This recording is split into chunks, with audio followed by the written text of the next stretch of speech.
9월이 되었습니다. 7월과 8월 아주 더운 계절이죠. 수요일 저녁 예배 시간에도 그 더위에 그 열기가 가시질 않아서 2달 동안은 양해를 구하고 자켓을 입지 않은 채 예배를 인도했었습니다. 그러다가 이제 9월 오늘이 첫 번째 수요일 저녁 예배입니다. 그래서 오늘 다시 자켓을 꺼내 입었습니다. 아직도 많이 덥습니다. 아주 더웠던 때를 생각하면 한풀 꺾인 것 같기는 한데 아직도 제법 많이 덥습니다. 낮에 만났던 분들에게 요새 어떻게 지내세요? 날씨가 아직도 덥네요. 날씨가 아직 덥죠. 그런데 이 더위는 좋은 거라고. 이 더위는 곡식을 알차게 익게 만드는 그런 더위라고. 그렇게 또 말씀하셔서 맞습니다. 그렇게 맞장구를 쳐드렸습니다. 새벽에 교회 올 때는요, 반팔 티셔츠 하나 입고 오기에는 조금 쌀쌀하게 느껴질 정도로 새벽엔 정말 많이 선선합니다. 아주 한낮이 아니면 굳이 냉방기를 켜지 않아도 될 것 같고, 한여름에는 더운 것도 문제지만 아주 습한 게 문제잖아요. 저희 집에는 온습도계가 있습니다. 온도와 함께 습도도 재는데 온도도 28도, 29도, 30도 이렇게 올라갈 뿐 아니라 습도도 70%, 80%가 되니까 정말 이게 불편하더라고요. 그래서 그럴 경우에 할 수 없이 환기를 멈추고 창문을 닫고 이제 에어컨을 켭니다. 에어컨을 켜면 온도하고 습도가 둘 다 내려가기 때문에 쾌적해지는 것이죠. 아주 여름에 더웠을 때는요, 에어컨을 끄자마자 곧바로 더워집니다. 그래서 에어컨을 끄지 못하고 꽤 오랜 시간 에어컨을 켜고 그렇게 지내기도 하는데, 그래도 그때보다는 많이 선선해진 것 같아서 정말 감사합니다. 별거 있나요? 이렇게 작은 일에 우리는 감격하고 작은 일에 하나님께 감사하는 것이 우리 몸의 건강에도 좋고요, 영적으로도 큰 유익이 있는 줄로 믿습니다. 자, 오늘 예배 준비하면서 준비기도 하다 갑자기 떠오른 생각이 있는데요. 사람들이 어디 가면 병을 고침받을 수 있다, 그렇게 이제 소문이 난 곳이 있어서 그곳에 이제 많은 사람들이 돈을 들고 찾아갑니다. 그곳은 사람들한테 돈을 받고 기도를 해주는 그런 이상한 곳이죠. 그래서 사람들이 가는데, 그런데 그 입구에 서 있는 사람이 줄 서서 기다리는 사람한테 귓속말로 이렇게 얘기를 해줍니다. 선생님의 병은 죄 때문에 발생된 병입니다. 죄의 문제를 해결하지 않으면 병은 고쳐지지 않을 겁니다. 그렇게 얘기를 합니다. 아니, 여기 오면 무조건 병이 낫는다면서 무슨 소리야? 하면서 차례대로 이제 들어갑니다. 그래서 마지막 문을 열고 들어가기 직전에 그 문 앞에 서 있는 사람이 또 귓속말로 이렇게 얘기를 합니다. 죄가 용서받는 것은 사람이 기도해서 용서받는 것이 아니고 예수 그리스도의 보배 피 때문에 용서받는 겁니다. 그렇게 이제 얘기를 해줍니다. 알겠습니다. 그리고 들어가서 기도를 받고 나옵니다. 그리고서 이제 병이 고쳐진 거예요. 근데 이 사람은 그 기도받으러 들어갈 때 들었던 말을 귀담아 듣질 않은 거예요. 그래서 자기 병이 고쳐졌는데, 이 병이 우리 죄인들을 불쌍히 여기시는 예수님의 사랑 때문에, 예수님의 거룩하신 보혈 때문에 우리의 죄가 용서되고, 죄가 용서됐기 때문에 병이 치료가 된 것을 몰라요. 모르고 소문을 냅니다. 야, 어디 가봐. 거기 가면 기가 막히게 잘 고쳐. 돈 많이 가져가야 돼. 그렇게 얘기하다가 또 병에 걸리는 거예요. 예수님은 자신의 보혈을 파는 장사꾼이 아닙니다. 돈 많이 싸가지고 가면 예수 보혈 한 방울 살 수 있어. 그래가지고 그 보혈로 자기 죄가 다 씻어져. 그런 병도 다 고침받고. 그렇게 살다가 또 병이 들면 또 보혈 사러 가고. 그런 게 아닙니다.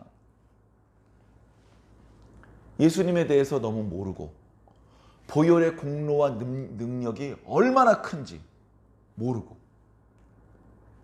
착각하는 것이죠.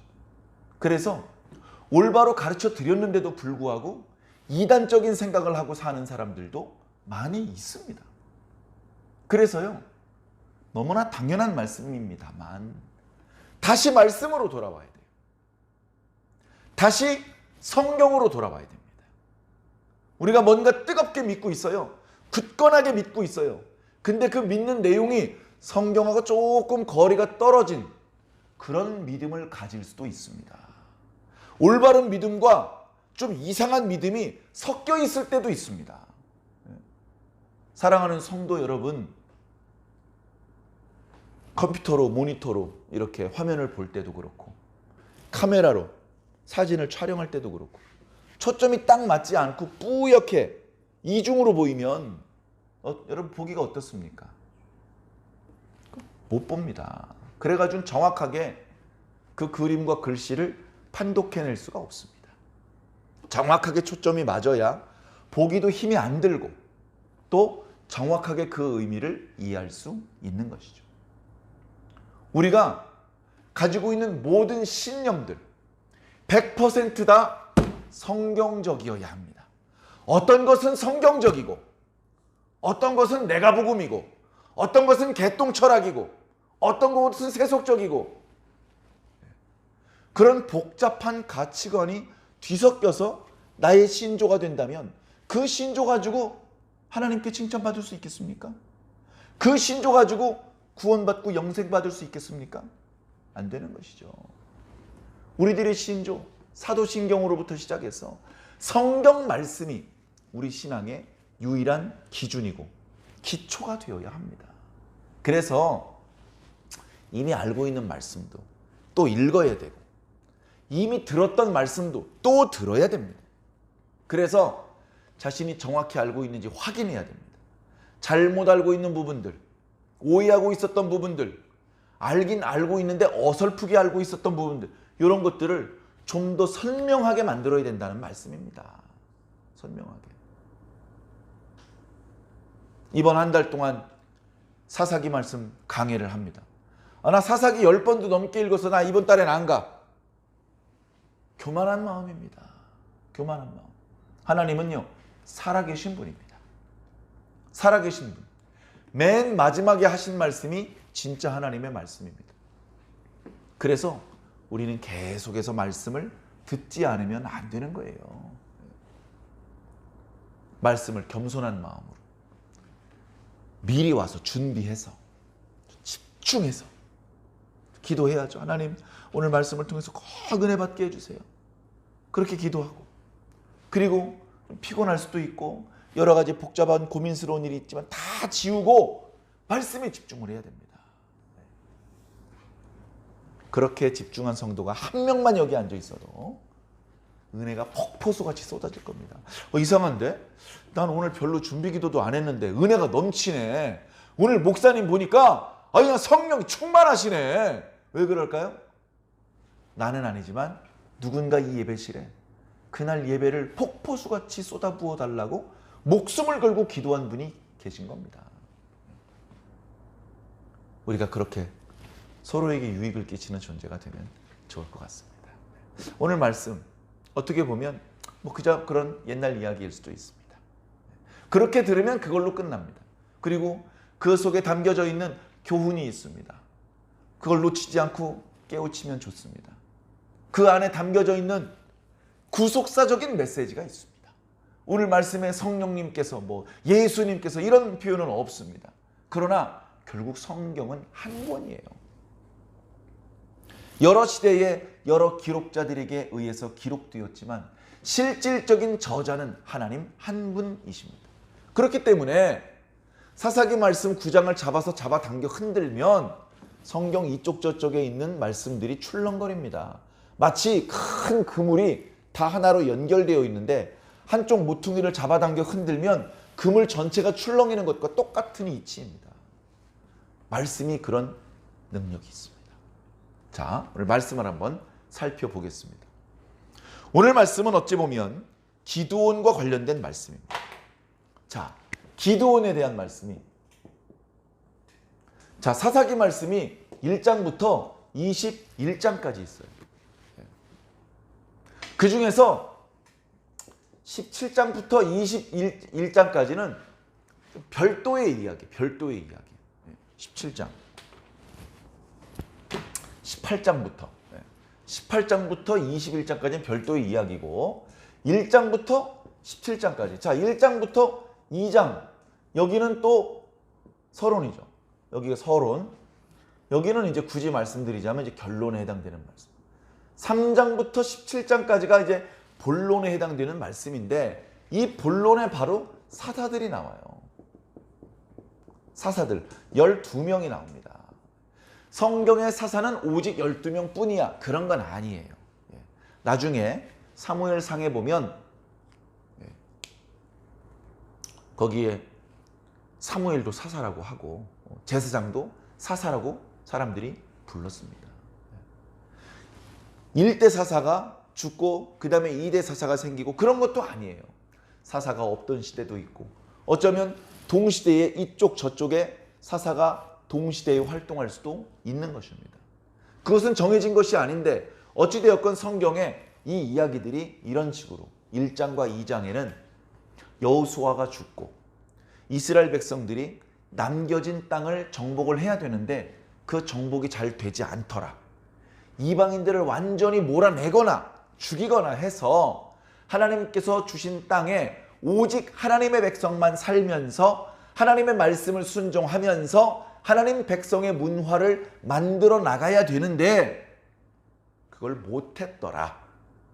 하나님께서 우려하시던 대로 이방인들을 다 쫓아내지 못하고 섞여 살게 되더라.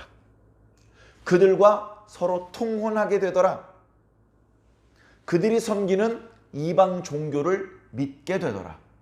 여호와 하나님만 섬겨야 되는데 하나님 섬기는 것보다 어떤 때 보면 이방 종교를 섬기는데 더 열성적이더라. 이게 1장과 2장의 말씀입니다. 결국 이스라엘 백성들은 이제 더 이상 하나님의 언약의 말씀에 의하여 보호받아야 될 대상이 아니라 하나님의 언약 말씀에 의하여 책망받아야 되고 저주받아야 되는 대상자가 된 것입니다. 그래서 이방 사람들이 와서 이스라엘 사람들을 괴롭힙니다. 뒤늦게 회개합니다. 하나님, 저희가 범죄하였나이다. 불쌍히 여기시는 하나님께서 사사를 세우십니다. 성령을 부으십니다. 지혜와 능력을 주시는 것이죠. 그래서 이스라엘 백성들과 함께 이스라엘 백성들을 괴롭히던 대적들을 물리치게 만드시고 그 땅에 다시 평화가 회복되게 하십니다. 그런데 사사가 죽으면 곧바로 이스라엘 백성들이 또 범죄합니다. 범죄가 뭐죠? 이방인들과 섞여 살고 그들과 서로 통혼하고 그들이 믿는 이방 종교를 믿는 것입니다. 그렇게 되면 언약의 말씀에 의해서 하나님께서 모른 척 하실 수 없고 또 저주를 내리실 수밖에 없는 상황이 되는 것입니다. 그런 안 좋은 역사가 계속 악순환이 멈추지 않고 3장부터 17장까지 계속되는 겁니다. 자, 사사가 12명 소개된다고 했는데요. 자, 제일 먼저 나왔던 것이요, 온니엘입니다. 사사기에 나오는 12명의 사사들 중에서 첫 번째로 등장했던 사사가 온니엘이고 맨 마지막에 등장했던 사사가 삼손입니다. 온니엘 유다지파, 삼손 단지파. 삼손이 마지막에 등장하기는 했지만 삼손이 가지고 있는 능력으로만 치면 다른 12명의 사사들의 다른 11명의 사사들의 능력을 다 합친 것보다도 더 강했어요. 삼손의 능력은요, 그 어떤 사사보다도 강력했습니다. 자, 근데 문제는 뭐냐면요, 온니엘, 에훗, 삼갈 이때는요 진짜 모범적이었어요. 사사가 딱 하나님의 능력을 받아서 이스라엘 백성들을 딱 구원해주고 이스라엘 백성들 평화를 회복해주고 거기서 끝났습니다. 사사가 범죄하지 않았어요. 사사가 범죄하지 않았다고요. 뒤로 가면요, 삼손, 가장 능력이 많은 사사였지만 사실 어떻습니까? 사사 맞아 싶을 정도로 완전 깡패, 산적, 불량배, 그런 모습이었잖아요, 삼손이. 그 누구의 말도 듣지 않고 심지어 하나님의 말씀도 귀담아 듣지 않고 하나님께서 나실인으로 그의 평생에 하나님께 바쳐졌는데 술 마시고 이방 여자하고 사귀고 결혼하려고 하고. 결국 삼손을 통해서 블레셋을 물리치게 하긴 하셨지만 하나님을 정말 흡족하게 기쁘게 해드리지 못했습니다. 뒤에 소개되는 사사들은요, 범죄를 많이 했어요. 범죄를. 아내를 많이 두고요, 재산을 많이 축적을 하고요. 그러다 보니까 이스라엘을 구원한 공로도 있지만, 그러나 뭔가 부작용이 많이 일어나는 거예요. 부작용. 네? 부작용. 여러분, 옛날에 머리 아프고 열나면 아스피린 많이 먹었습니다. 그러면 아스피린이요, 정말 통증을 뚝 끊어지게 만들고요, 열이 뚝 떨어지게 만들어요. 아니, 이렇게 효과 좋은 해열 진통제가 있나? 거기에다 소염작용까지 해가지고 염증도 예방해 줍니다. 야, 이쯤 되면 인삼이 또 감초가 우리 옛날 한약재에 들어가는 것처럼 거의 모든 조제약에 아스피린이 처방될 수밖에 없는, 만병통치약이나 다름없는 그런 약이었습니다. 근데 왜 요새 약국에서 안 팔죠? 왜 요새는 사람들이 아스피린 안 먹습니까? 부작용 때문에. 아스피린은요, 위장장애가, 아스피린 먹으면 위궤양이 일어나고 오랫동안 먹으면 위장 천공, 위장에 구멍이 생길 수도 있어요. 그런 심각한 부작용이 있다 보니까 안 먹는 겁니다. 부작용이 적은 브루펜이나 타이레놀을 먹는 겁니다. 그것도 부작용이 있기는 있어요. 간이 손상이 될 수도 있고 부작용이 있기는 있는데 아스피린처럼 심각하진 않아. 그래서 이제 부작용이 적은 약을 찾아 먹는, 사사들이 하나님께 성령 받아가지고 지혜와 능력 받아가지고 이방 백성들을 물리쳐주는 건 잘했는데, 부작용, 백성들한테 세금을 많이 뜯어가고 아내들을 너무나 많이 두고 아들, 딸들을 너무나 많이 낳고, 그러다 보니까 이스라엘 백성들이 오히려 힘들어지는 거예요. 이 앞부분에 온니엘, 에훗, 삼갈 이때 괜찮았는데 뒤에 나타나는 사사들은 점점 바람직하지 못한 사사들이 나타납니다. 자, 그 중간에 기드온이 있는 거예요. 그 중간에 기드온이 그동안 앞에 나왔던 온니엘, 에훗, 삼갈, 드보라, 이런 사사들과 달리 기드온 때부터 뭔가 좀 무게중심이 움직이는 느낌을 주는 그런 사사입니다. 그래서 기드온에 대한 기록은 길어요. 기드온에 대한 6장, 7장, 8장, 9장까지 이렇게 나오는 겁니다. 8장 끄트머리에 기드온이 죽었지만 9장은 기드온의 아들 때에 있었던 일이기 때문에 묶어서 기드온의 이야기라고 친다면 사사 중에서 삼손만큼이나 꽤 많은 분량이 기록되고 있는 사사입니다. 자, 그런데 이 기드온 이전의 사사는 박수 쳐줄 만해요. 하나님의 마음을 흡족하게 해드렸어요. 그런데 기드온 이후에 있는 사사는 부작용이 많이 발생돼요. 그 부작용의 시작이 누구냐? 기드온이에요. 기드온도 잠깐이지만 마음이 흔들렸을지 몰라요. 그때 어금니 깨물고 올바른 소리를 했어요. 전쟁에서 승리하고 돌아오니까 미디안이 7년 동안 얼마나 지독하게 괴롭혔는지, 그 미디안으로부터 해방되자 이스라엘 백성들이 너무나 기뻤어요. 그리고 저 미디안을 물리쳐준 분을 하나님이라고 생각하지 못하고 영적인 수준이 벌써 엄청 바닥을 기는 상태였어요. 그러다 보니까 이스라엘을 미디안으로부터 구원해 주신 분이 하나님이 아니라 기드온이라고 생각을 했습니다. 그러니까 기드온이 돌아오자마자 당신이 우리를 다스려 주십시오. 당신이 우리의 왕이 되어 주십시오. 이렇게 요구를 한 거예요. 그때 어리석은 사람 같았으면 아유 좀 알아보시는군요. 그럼 지금부터 제가 다스리겠습니다. 제가 다스린 다음에는 제 아들이, 손자가 세습에서 이스라엘 다스려 되겠습니까? 된다고 했습니다. 자, 지금부터 저를 왕이라고 불러주십시오. 막 이렇게 했을지도 몰라요. 이렇게 했을지도 모른다고요. 그런데 그때 기드온은요, 올바른 말을 했어요. 뭐라고 말했습니까? 나는 너희를 다스리지 않을 것이다. 내 아들도 너희를 다스리지 않을 것이다. 오직 여호와 하나님께서 너희를 다스리실 것이다. 아멘. 올바른 말을 했어요. 기드온을 이스라엘의 왕으로 추대하려던 사람들은 뭔가 좀 김이 샜을지도 모릅니다. 사람들이요, 이게 마음이 착하진 않아요. 기드온을 왕으로 세우면서 자기는 국무총리가 되려는 사람이 있었을 겁니다. 그런데 왕을 안 하겠다고 하니까 자기도 국무총리를 못 하잖아요. 그래서 막 더 아쉬워하는 거예요. 사람 마음이라는 게 그렇게 선량하지 못해요. 자, 거기서 끝났으면 기드온도 온니엘과 마찬가지로 참 박수 쳐줄 만한 좋은 사사다, 그렇게 칭찬을 받았을 텐데, 그때 이후에 기드온이 뭘 했습니까? 미디안 사람들한테서 빼앗은 귀고리, 금 귀고리를 나한테 줘라. 그래서 그걸로 에봇을 만들었어요. 에봇을 왜 만들어 도대체? 그래가지고 자기 집에다 갖다 뒀는데, 그것 때문에 이스라엘 사람들이 또 우상숭배에 빠지는 겁니다.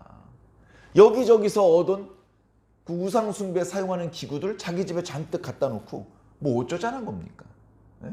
하나님께 성령 받아서 사사로 봉직했고, 이방 족속 미디안과 아말렉 사람들을 쫓아냈는데, 그랬으면 평생 하나님께 쓰임받은 것을 자랑스럽게 생각하면서 하나님을 찬양하고 하나님의 뜻을 백성들한테 가르치면서 살았어야지.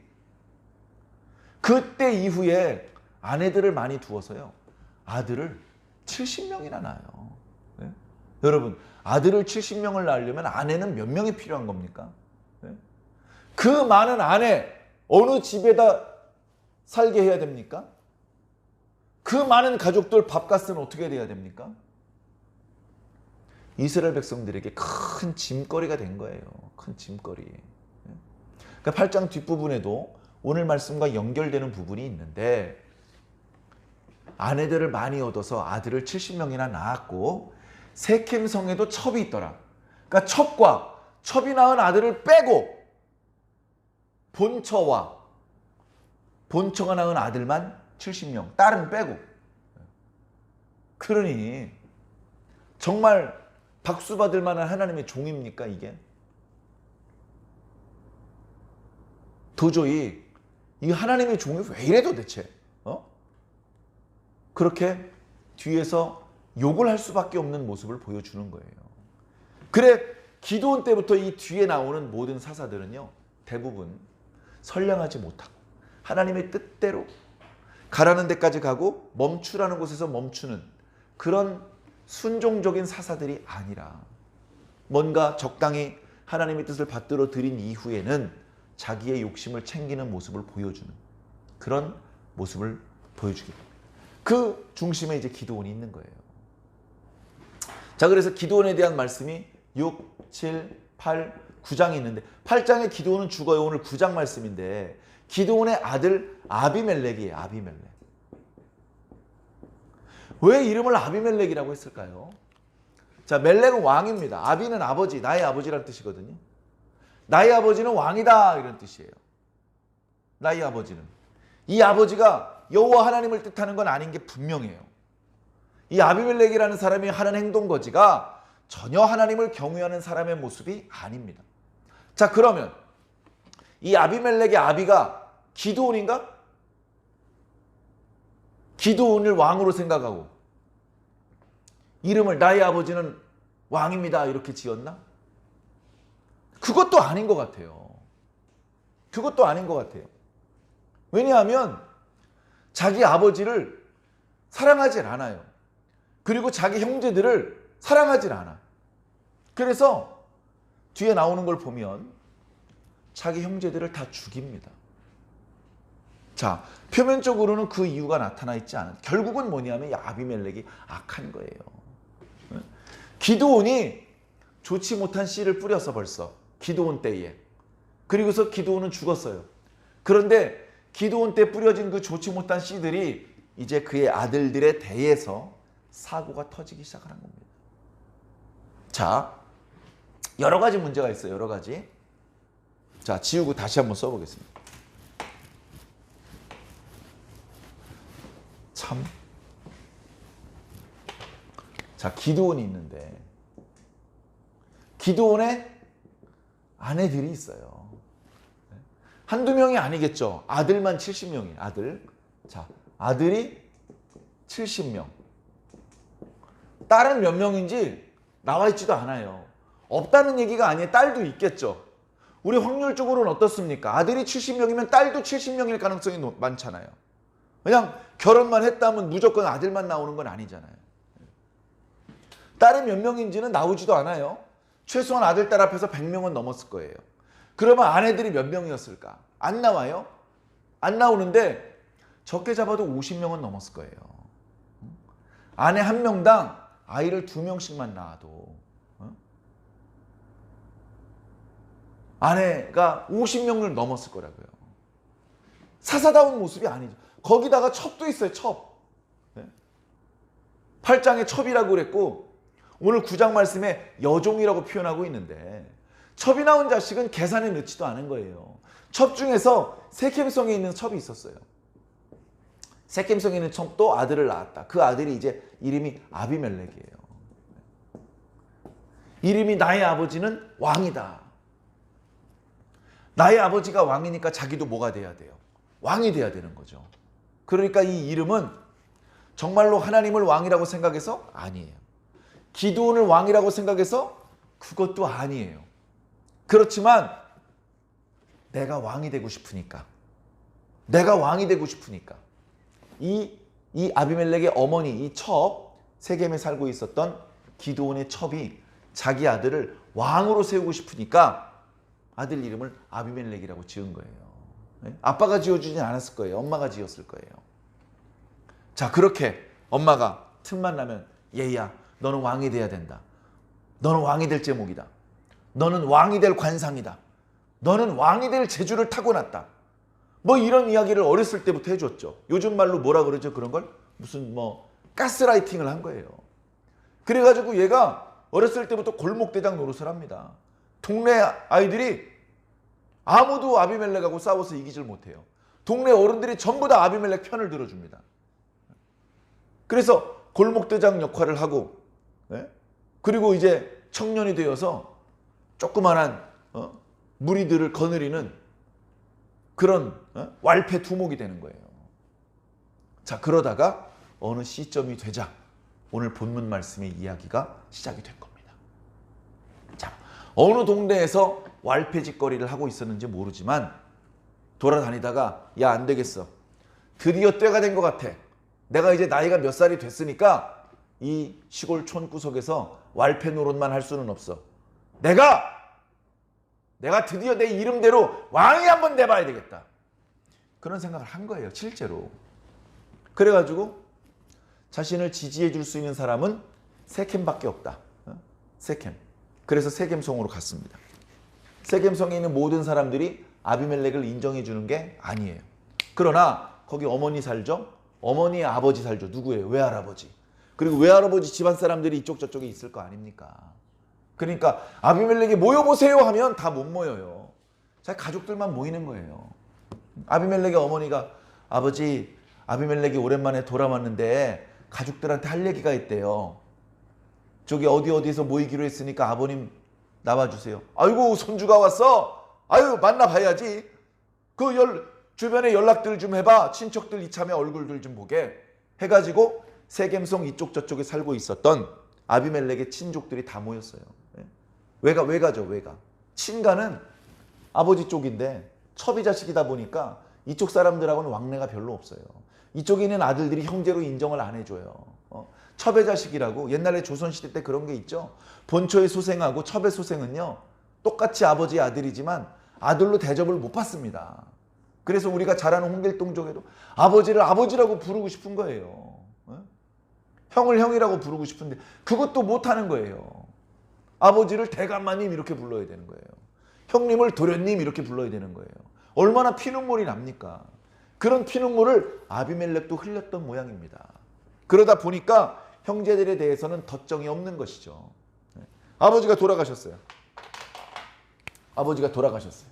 아비멜렉이 드디어 때가 됐다. 내가 이제 왕이 돼야 되겠다. 그런 생각을 하고 세겜성에 가서 자기 친족들한테 얘기를 합니다.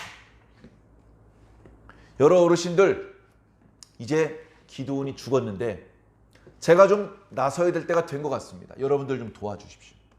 여러분들 기드온이 죽었기 때문에 이제 기드온의 아들들이 이스라엘을 다스리려고 할 겁니다. 한번 생각해 보십시오.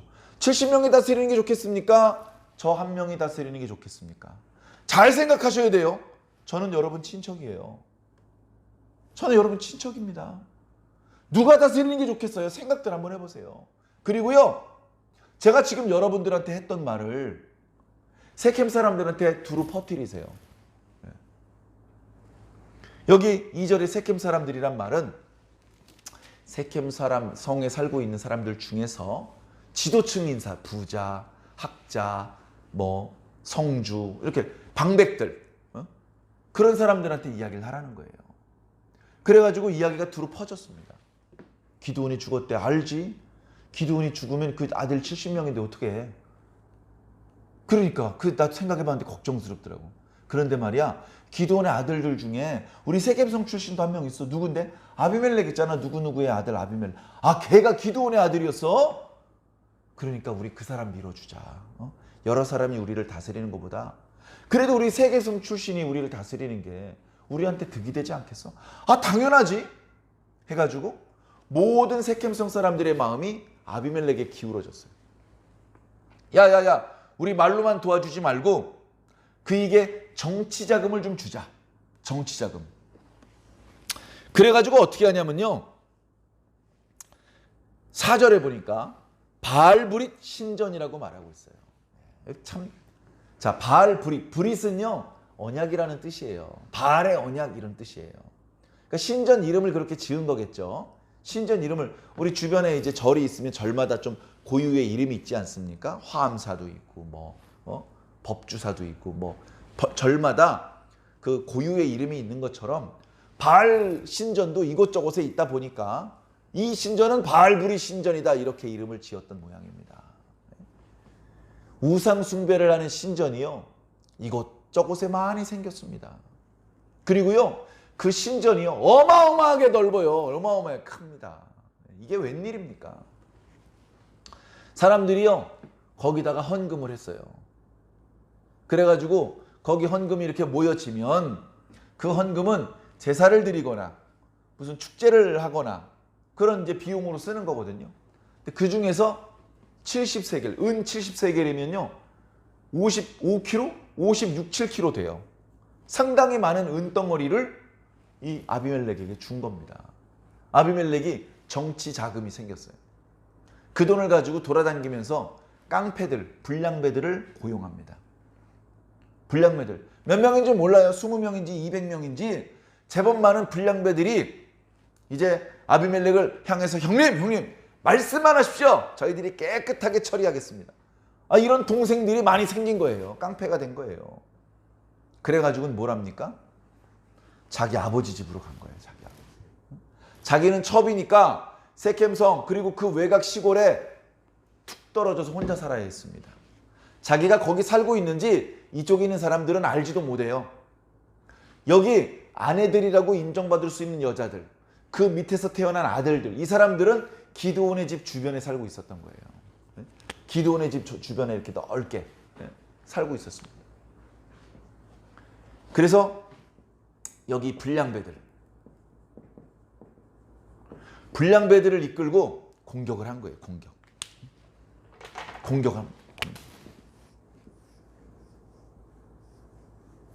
공격을 해가지고요 하루에 기드온의 아들들을 싹 다 죽여요.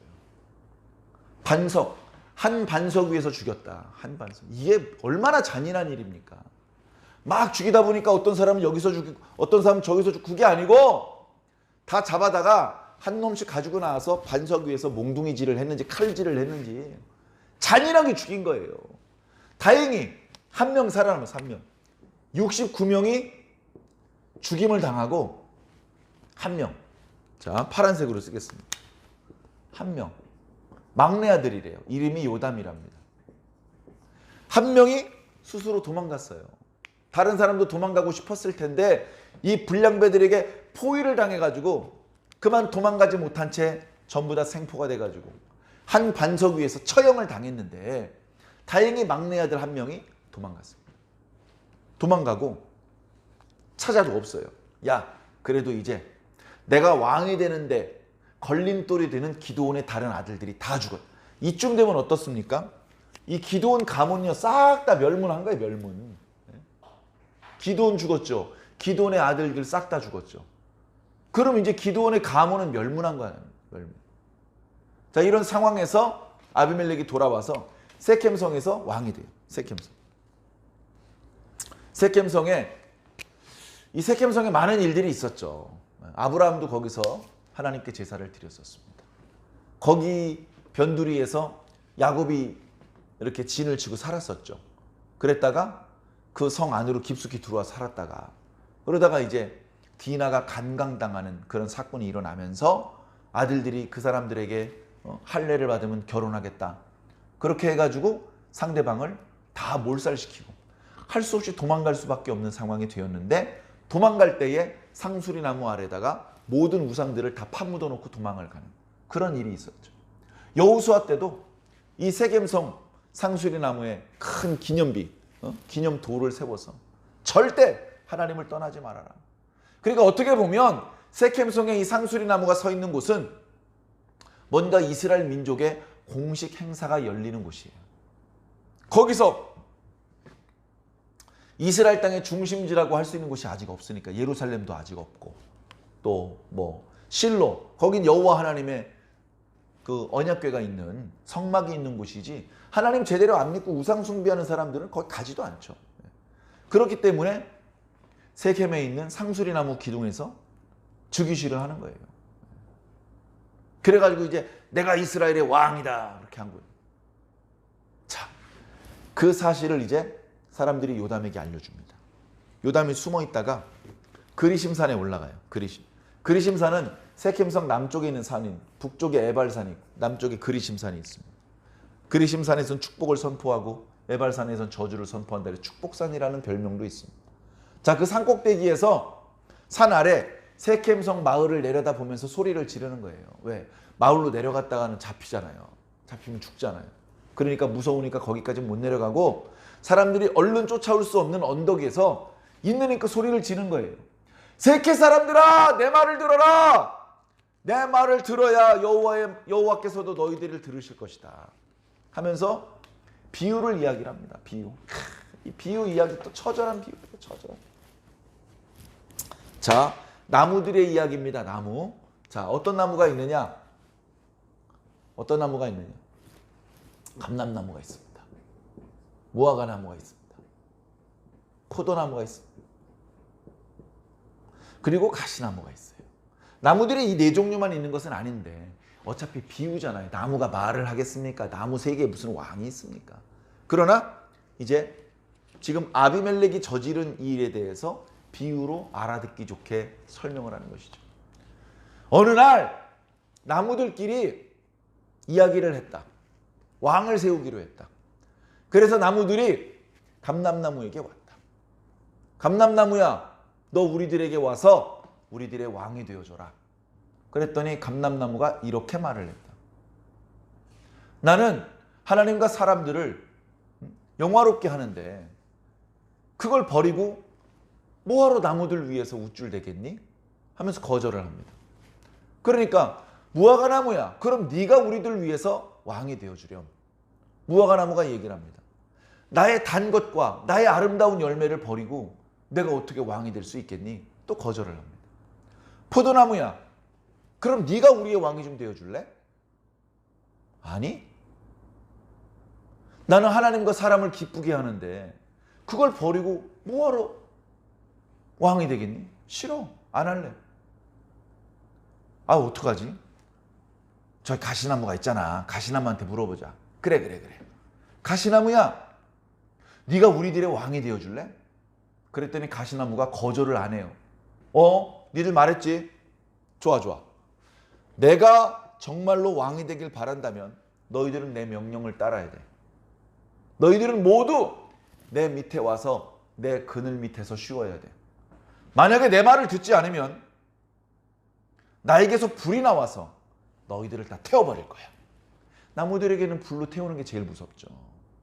자, 그게 실제 있었던 이야기가 아니라 우화입니다. 그러면서 얘기를 합니다. 야, 가시나무, 아비멜렉이 가시나무야. 가시나무. 너희들이 지금 왕이 될 만한 제목이 아닌 권력 욕에 눈이 어둡고 잔인하기까지 한 저 아비멜렉을 너희들이 왕으로 세운 거야. 가시나무는 어때요? 나무들 세계에 왕이 될 만한 제목이 되나요? 아니죠.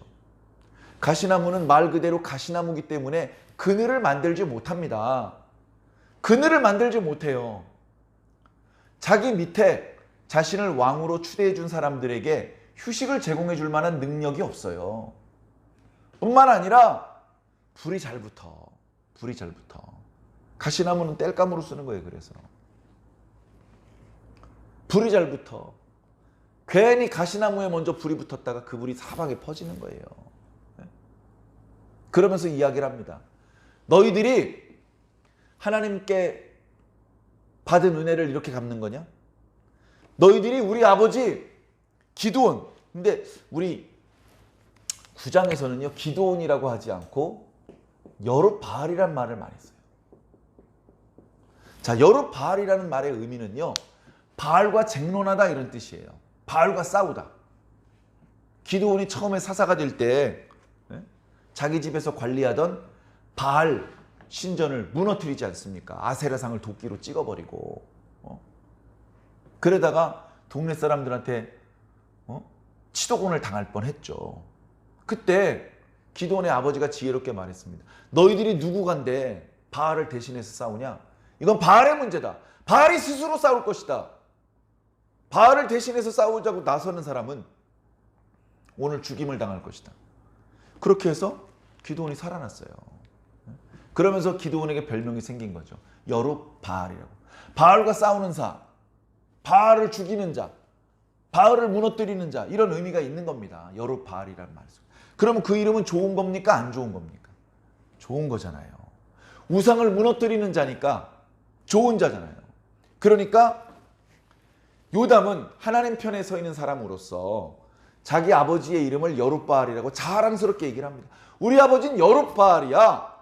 우상 숭배 문화를 무너뜨리고 이스라엘 백성들이 하나님을 섬기도록 만든 그런 위대하신 분이셔. 이런 뜻으로 말을 합니다. 자, 그런데 이 아비멜렉은 자기 아버지를 기드온이라고 말하지 않고 여룻바알이라고 말하는데 왜 그렇게 말하느냐? 세켐성 사람들은 이미 여호와 하나님을 섬기는 사람들이 아니고 바알을 섬기는 사람이라고요. 세켐성 사람 바알을 섬기는 사람인데 기드온은 어때요? 바알 해치는 사람이잖아요. 나쁜 놈이네. 나쁜 놈이라는 거예요. 기드온이 나쁜 놈이다라는 걸 말하기 위해서 자기 아버지 이름을 여룻바알이라고 하는 거예요. 그놈 이름이 여룻바알이었지? 맞아, 나쁜 놈이었어 그놈. 그럼 그놈 아들들도 다 나쁜 놈이잖아. 다 죽여야지. 그렇게 해서 9장에는 기드온을 여룻바알이라고 이름을 붙이고 있는 것이죠. 자, 그렇게 해서 여룻바알에게 베푼 은혜가 이런 거냐? 우리 아버지가 너희를 위해서 목숨을 걸고 미디안과 싸웠는데 너희들이 우리 아버지의 집안을 공격해서 우리 아버지의 아들 69명을 하루에 다 죽이고 이게 은혜를 보답하는 방법이냐? 만일 이번에 너희들이 이렇게 여룻바알의 아들 69명을 죽이고 아비멜렉을 왕으로 세우는 일이 의로운 일이라면 너희들에게 복이 있을 것이다. 너희들은 서로 기뻐하고 즐거워해라. 그러나 너희들이 오늘 행한 일이 불의한 일이라면 아비멜렉에서 불이 나와서 너희들을 다 태울 것이다. 그리고 너희에게서도 불이 나서 아비멜렉을 태우게 될 것이다. 그렇게 저주 예언을 하고 갑니다. 그 뒤로 이어지는 구절을 보니까 아비멜렉이 한 3년 동안 다스려요. 그런 걸 보니까 사람들이, 세켐 사람들이 이 요담의 말을 귀담아 듣지 않은 것 같습니다. 요담은 결국 그 사람들한테 붙잡힐까 봐 무서워서 도망칩니다. 부엘이라는 곳으로 도망칩니다. 부엘이 어딘지는 잘 모르겠어요. 부엘은 우물이다, 구덩이다 이런 뜻인데 아무튼 안전한 곳으로 도망가서 외롭게 살았을 것입니다. 자, 그리고서 3년이 지났습니다. 3년 동안 아비멜렉이 다스린 지 3년이 되매 이런 표현이 있는데, 자, 여기서도요, 여러분 원문을 보면 이게 미묘하게 의미가 달라요.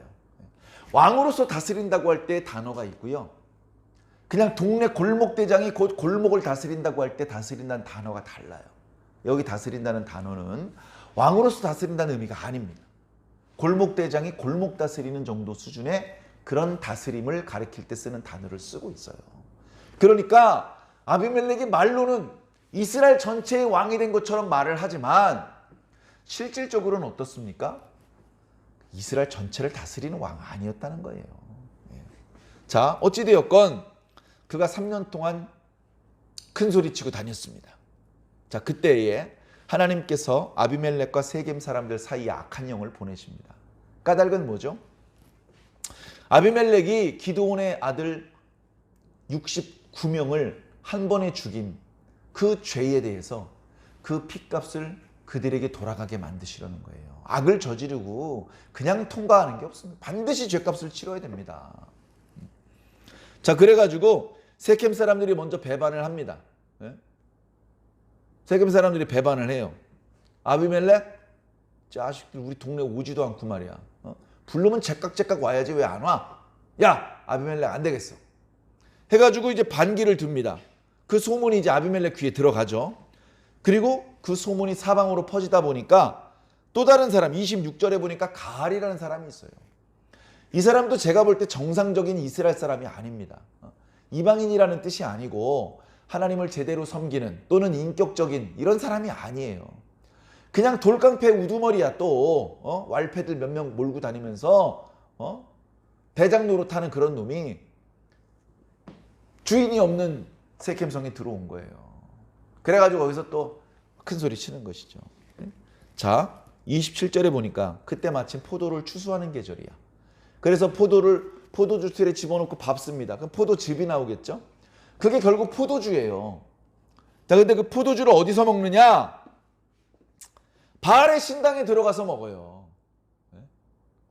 얼마나 신당을 크게 만들었으면 그 큰 신당의 사람들 다 모여서 거기서 술 마셔요. 그러면서 아비멜렉을 욕합니다.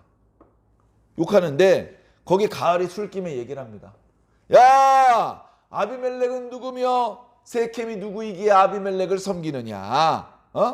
야, 아비멜렉이 누구냐? 여룻바알의 아들 아니냐? 여룻바알이면 바알을 무너뜨리는 사람의 아들인데, 그런 놈을 왜 섬기냐? 결국 아비멜렉도 여룻바알의 아들이다.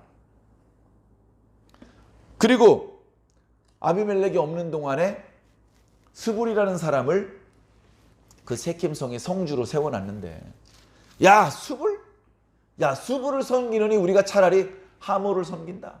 하몰은 이스라엘 백성들이 세겜을 차지하기 전부터, 아주 오래전부터 세겜 지역을 다스리던 족보 있는 가문 사람들이죠. 야, 우리가 아비멜렉을 섬기느니, 우리가 스불을 섬기느니 하몰을 섬긴다. 그러면서 아비멜렉을 섬길 수는 없다. 나에게 이 백성들이 나의 수하였더라면 아비멜렉을 제거했을 텐데 아쉽다. 아비멜렉은 자신 있으면 군대를 몰고 와봐라. 도발을 하는 것이죠.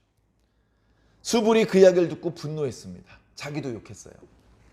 그런데 자식들, 감히 우리 아비멜렉 왕을 욕하다니, 이런 식으로 나오면 그 세겜성 사람들의 민심이 아비멜렉을 떠났기 때문에 괜히 자기 혼자 목숨을 잃고 마니까 모른 척 하고 있습니다. 그러면서 조용히 은밀하게 그 소식을 아비멜렉에 전해요. 아비멜렉이요, 지금 세겜성에 반란이 일어났습니다. 가알이라는 사람이 주동자입니다. 제가 계속해서 정보를 보내드릴 테니 당신은 당신의 백성을 이끌고 이쪽으로 오십시오. 매복하고 있다 공격하십시오. 그렇게 얘기를 합니다. 아비멜렉이 내버려 뒀다가는 큰 반란이 일어날 것 같으니까 재빨리 움직입니다. 그래서 산에서 매복하고 있다가 내려옵니다. 그래, 가알이 성문에 서 있는데 매복하고 있던 아비멜렉의 군대가 산에서 내려옵니다. 야야 수불, 저거 뭐야? 산에서 사람들 내려오는 것 같은데? 아니에요. 그거 산 그림자를 사람으로 착각하신 거예요. 아 그래? 아니 근데 그 사람들이 밭고랑 사이를 뛰어오는데? 저거 적군인 것 같은데? 그러니까 수불이 그제서야 본색을 드러냅니다. 이보시오 가을, 아비멜렉이 어디 있느냐? 라고 큰 소리를 치더니 지금 왜 그렇게 두려워하고 있어? 자신 있으면 당신 앞장서서 저 아비멜렉과 싸워보시오. 가을이 사람들을 이끌고 밖에 나갑니다. 그런데 아비멜렉이 데려온 사람들을 이길 수가 없어요. 도망갑니다. 크게 다치고 엎드러진 사람들이 많아요. 그래서 아비멜렉이 결국은 그 성을 함락시킵니다. 그 가을의 군대를 다 격파를 합니다. 그리고서는 그 반역에 참여했던 사람들이 세켐성으로 들어오지 못하도록 안에서는 수불이 문을 걸어 잠깁니다. 그런 상태에서 다음날 백성들이 밭으로 나오니까 또 사람들에게 연통을 넣어줍니다. 백성들이 밭으로 나가고 있습니다. 아비멜렉이 군대를 세 부대로 나누어서 자기는 입구를 지키고 나머지 두 부대는 잔인하게 백성들을 학살합니다. 그리고서는 세켐성을 공격해서 결국 그 성을 차지해요. 그리고 거기 있는 사람들을 다 죽이고 불지르고 소금을 뿌립니다. 세겜성만 반역에 참여한 게 아니에요. 그 주변에 밀로 백성이라고 하는 세켐 망대에 있는 사람들도 반역을 저질렀습니다. 사람들이 엘브릿 신전으로 전부 다 도망갔어요. 엘브릿, 브릿은 언약이라고 그랬죠. 엘은 신의 언약이라는 뜻인데 여기도 우상 숭배하는 곳이에요. 거기에 큰 건물을 지어놨는데 거기 사람들이 숨어 들어간 거예요. 숨어 들어가니까 싸움이 안 됩니다. 아비멜렉이 근처 언덕에 올라가서 나무를 베어다가 사람들한테 얘기를 합니다. 여러분들도 나무를 베어다가 저 세켐성 그 엘브릿 신전 보루에 놓으시오. 해가지고 사람들이 전부 다 나무를 해가 땔감을 거기다 쌓아놓는 거예요. 그리고 거기다 불을 붙이는 겁니다. 거기 안에 숨어 들어간 사람을 몰살을 시키는 거죠. 몰살. 그날 죽은 사람이 1000명이나 되었다고 합니다. 1000명. 그리고서 그 바깥에 데베스라는 곳이 있어요. 데베스. 거기 있는 사람도 이제 세겜 사람들이 반역을 할 때 같이 반역을 저지른 거죠. 너희 놈들도 반역을 저질렀어? 공격! 저 데베스도 가만두지 맙시다. 공격! 이 사람들이 또 싸움이 안 되니까 또 망대로 도망갑니다. 문을 걸어 잠굽니다. 그러니까 어떡합니까? 또 불을 지르려고 그러는 거예요. 또 불을 지르려고 망대 가까이 갔을 때 망대 위에서 어떤 여자가 맷돌 윗짝을 던집니다. 큰 돌멩이를 던진 것이죠. 그게 이제 아비멜렉의 두개골을 깨트린 거예요. 아비멜렉이 보니까 가만히 있어도 죽게 생겼거든요.